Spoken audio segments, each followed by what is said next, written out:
Hi, this is Warren, and I'm going to talk to you today about how to use curves adjustment layers to affect the lightness and darkness of your images.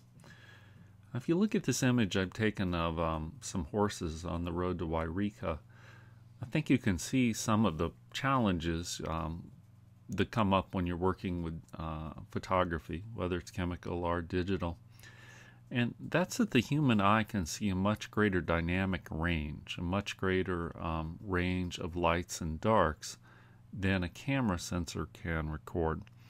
And that's because the eye has a pupil which can dilate and attract and contract depending on what we're attracted to, depending on what we're interested in. So, as I was standing by the side of the road looking at these paint horses, if I'm interested in the details around one of the horse's eyes, my eye can zoom in, my pupil will dilate, and it will let in more light for me to take in the details of the horse's eye. On the other hand, if I want to take in the overall scene, my focus will shift, my pupil will contract, and it will filter out some of this bright light. Now, the camera doesn't do that. The camera just records the image as a whole. It makes its best guess depending on averages, and sometimes they're weighted averages depending on the focus settings you have on your camera. I'm imagining my particular camera when I took this scene, it said, hey, there's some really bright points here. I want to preserve the details there.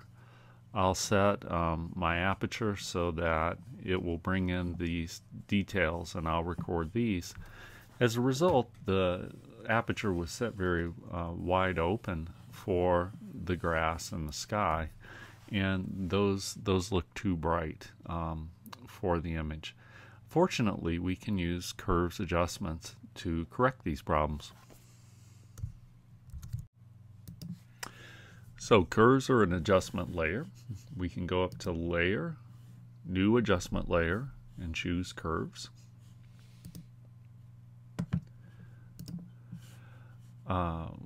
Somewhere you'll get the little dialog box for curves will come up. One of the wonderful things about curves since, Photoshop CS3 or 4 is it's combined several features that you used to have to go to separate palettes to do. There's a dark point and white point and black point adjustments you can do with sliders. You could also do that with an eyedropper. What a black point adjustment would do is this is the darkest point of the image where you can't see any detail. Similarly, with a white point adjustment, you could choose the brightest part of the image beyond which you don't want to see any detail, where it's pure white, where it's blown out to pure white, or actually you see the underlying color of the paper if it's printed. And similarly, there's a middle gray adjustment that you could set the mid gray tones. Now, the way I like to, and in addition to that, there are curves proper. We'll be talking about this line. And there's this histogram. What a histogram does, and many of you will have cameras that after you take a photo, you can set it so they'll show you the histogram on your back screen. It shows you the levels of darkness and lightness in an image. So over here we have the darks. You can see this very steep curve indicating we have some very dark blacks, dark shadows. We have the midtones, and we have a fair number of those. And we also have some brights. Not so much at the very, very end of the range, but certainly in here. You can also see some of the problems with the image. We've got strong peaks and these valleys without a lot of color detail. Generally, in an image that works well when you first take it, the histogram would be fairly smooth. It would be a rich image with a lot of information all the way from the shadows through some rich midtones to some brights. But fortunately, the curves adjustment layer allows us to adjust those.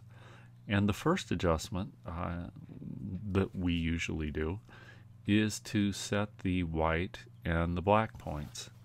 Now there's a neat little trick. If you go down to these sliders and you hold down the Option key,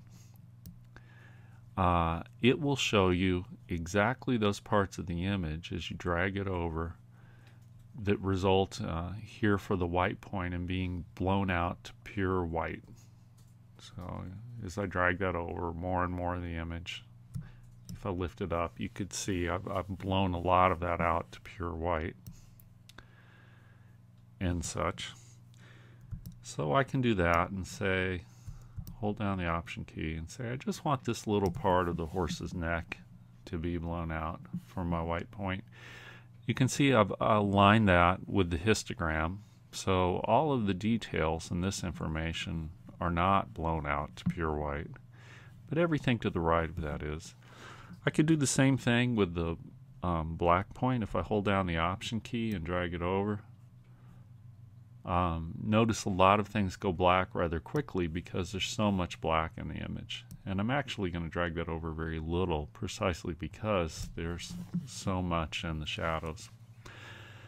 Now, with the Curves Adjustment layer, there are also a number of presets. You can set the light and darkness, the white and black points, but you can also adjust the contrast of the image by adjusting this curve in the middle.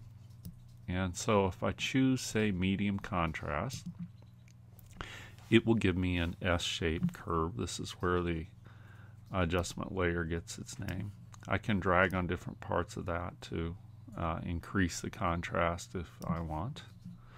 If I don't want a point on here, I can just grab it and pull it off to the side, and that's reset it for me. If I want to choose a specific part of an image to adjust, if I click on this and I put it over the image, say I want to bring out the horse's eye, look what happens to the histogram as I drag this around. That little circle moves up and down, letting me know what part of the image I'm adjusting.